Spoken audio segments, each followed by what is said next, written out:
What's going on, guys? This is kind of like an alarming post that GrapheneOS has just made, and kind of brings into light some somewhat concerns I have had with running GrapheneOS. And it's not them; it's not their fault. This is more or less a Google issue. We're gonna look over here on the screen, and I'm gonna kind of go over uh, the issue that they're arising, and how concerned should you really be, etc., etc. So about a day ago, uh, Google GrapheneOS on their Mastodon profile made a statement. Our speculation about this is the result of Google losing the antitrust case, and they're losing several more coming soon. They're preparing for the Android and Chrome being split into separate companies. If Android gets split off, they want to retain Pixels. But from the New York Times, the U.S. asked judge to break up Google.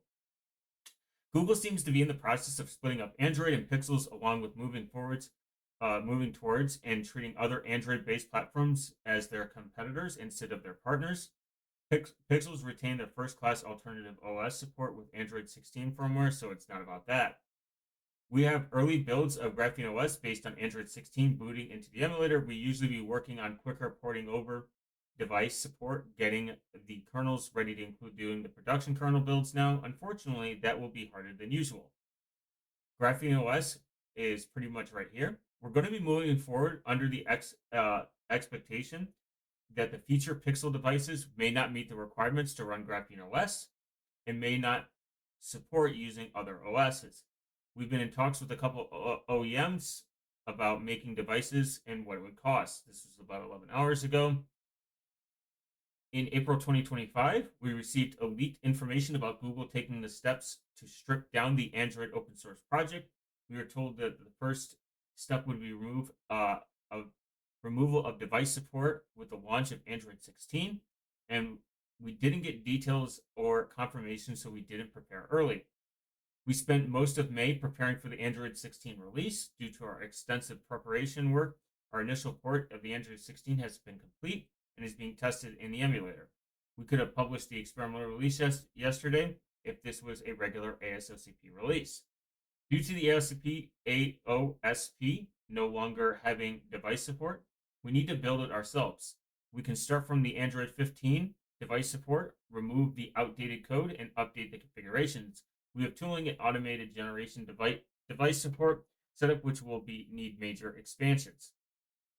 Since our port to Android 16 is going to be delayed by a week or more, we're in the process of backporting Android 16 firmware drives to release on June 10th to the previous release. This is not something we can do in general, so we still need to port the Android 16 this month.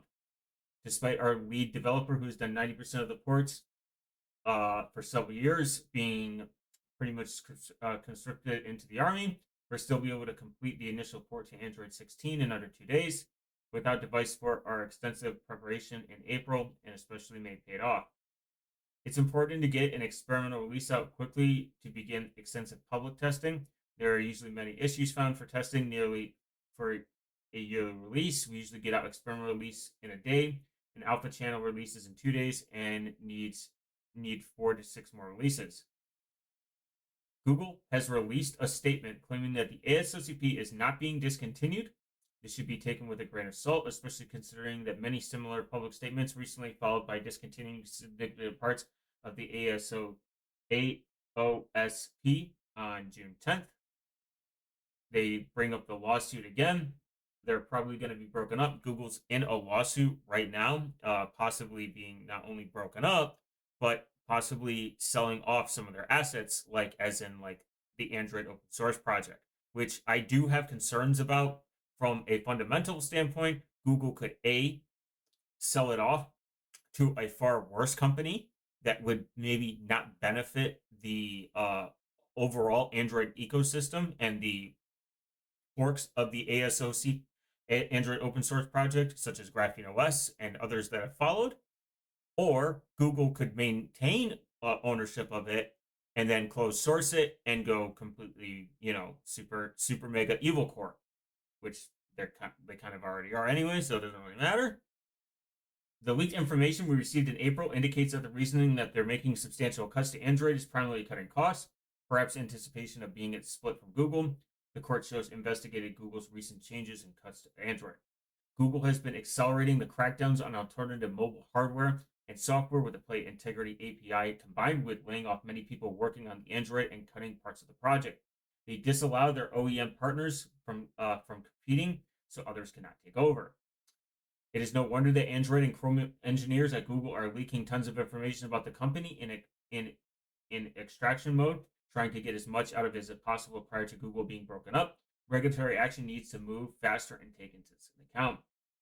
A successful mobile S will need near perfect iOS or Android app compatibility. For Android, compatibility means a solid fork of the AOSP, even if it's only used within a VM or more modern microkernel based OS. Google made a open platform unlike Apple and could not prevent this. For years, Google has been using extraordinarily anti-competitive Google mobile service license agreements with OEMs to disallow competition. To further prevent competition, they made the Play Integrity API, where app developers are convinced to check for valid GMS licensing, which is a problem that they have brought up multiple times before. This is also somewhat of an issue just in general across the Google ecosystem. If the Pixel 10 does not meet our requirements, we'll support it. We will support it, but it will take significantly more time and effort to develop support for it. At the end of the year, Qualcomm should finally release a new system on a chip providing hardware memory tagging. If they do, we can shift focus to it, which would be awesome. Once an OEM offering the service to make custom devices has platform based on new Qualcomm Snapdragon system on a chip with hardware memory tagging support, we can do a crowdfunding campaign to raise the money needed to have them build the device for us. We have talked with a couple of OEMs. The baseline will be several $1 million, which can be spread out across the cost of pre-order devices.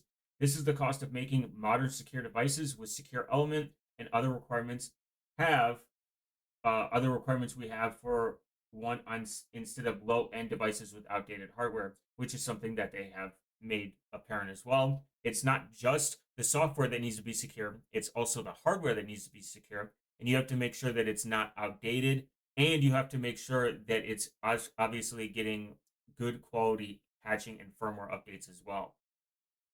But it's a little bit more complicated than that. I mean, you can just go onto their frequent asked questions. They have a really good explanation of why they picked Pixel devices, whether people hate it or not. It's their choice for a reason. And if you disagree with them, argue with them, not me.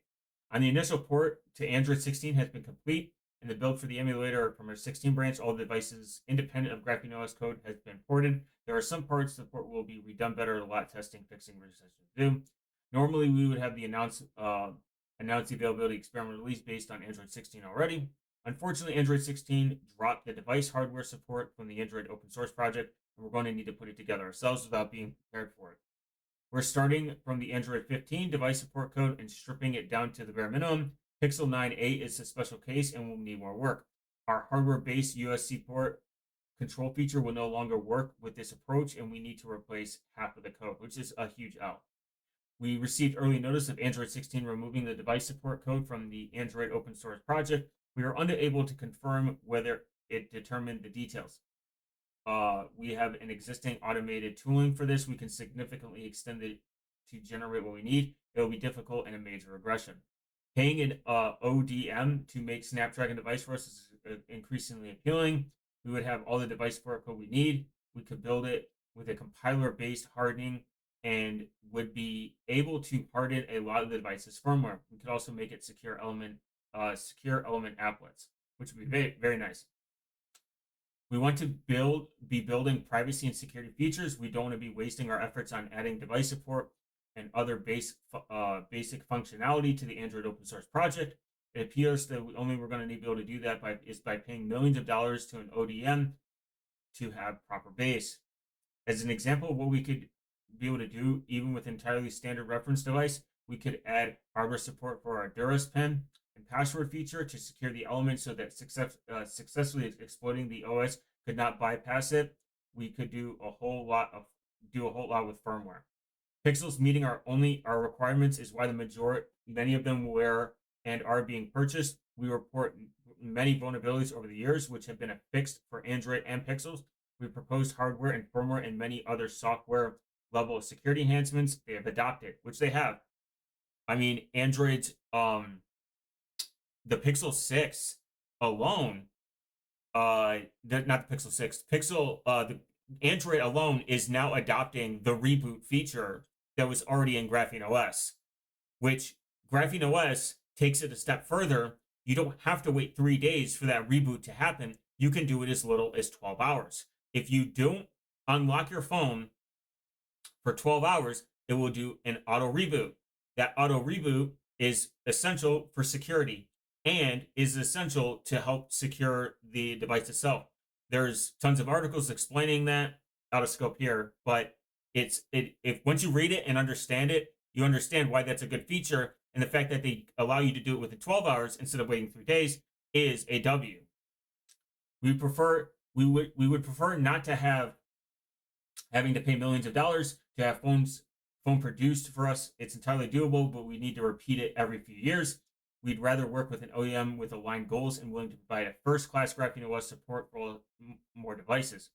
Pixels have substantially benefited from meeting our requirements and having GrapheneOS available for them. We know there's a significant market for OEM working with us to make more secure devices with hardware-based security features not available on Pixels or iPhones. They have a discussion about this, and that's pretty much what it is. Now, the most important part is, should you ditch GrapheneOS? No, I don't think so. I mean, short answer, no. I think that this is something that I have thought about in the back of my head. Not only with what's going on with the whole Google antitrust thing, but the fact that Google owns the Android open source project, and they are allowed to do what they want with it as they see fit. They're a company, they own it, they could close source it. That would be kind of dumb of them because Google heavily relies on open source like maintainers throughout their entire business model. I mean, they literally benefit from open source developers existing and people wanting good quality private secure devices. This is somewhat not only of an issue, but it's also should raise some alarming flags that you there might be a future where this might happen, where Google might make it very difficult for GrapheneOS to maintain and be, I guess, more efficient in their securing and hardening of GrapheneOS. Now, I do fully support them to the fullest degree if they make the decision to find a manufacturer or a vendor to make a secure device for them. I will ditch my Pixel and I will just follow them. I don't think everyone has to do that. You have to make your own decision. But to have a company, for them coming out with their own, if they came out with their own device and they can increase the security, that would be very awesome. I would embrace that because then they are not tied down by the groups of Google themselves. They're not tied down to the Google's like authoritarian approach on how they treat competitors, and most importantly, they can get even deeper and more fine tuned with securing the mobile device, which is ever increasingly becoming more of a personal computer and a replacement for a lot of people. And I think we should have the right to access to that. But it does suck because it takes a lot of time and resources to do this. This is why you don't see new phone manufacturers and vendors coming out left and right, and people trying to make their own like phone operating system because it is very expensive. It's not cheap. It can be done cheap. It has been done cheap. I mean, look at the Freedom phone and the unplugged phone. I mean, they're charging a premium for relatively, when you compare it to GrapheneOS, very insecure hardware on outdated chips and not as good as an update model as GrapheneOS. Now, it seems like I'm glazing them for this, but I mean, relatively speaking, they are doing it the best. And I think that that's what should be looked at, especially when we shouldn't be doing security theater where people are picking like insecure devices, etc., and putting it secure software on a pile of shit. At the end of the day, it's still a pile of shit. So that's my main TDL perspective wise. I think people are fine now. I do think that it is alarming that this is happening in general, but I genuinely think and hope that the best outcome is that GrapheneOS doesn't have to go down this really complicated, expensive path that might make it very difficult for people to transition to. And imagine you just bought a Pixel 9 Pro XL or something, or a Pixel 9 or a Pixel 9a, and you put GrapheneOS on it, and then just a year, maybe two later, they're like, we don't support this anymore, or whatever, because Google decided to close source it, et cetera, et cetera, or sell it off to a shittier, more evil company that makes it impossible to even maintain this. Uh, then you have to go out, maybe spend a ton of money for another device by now a different phone manufacturer, vendor, or whatever.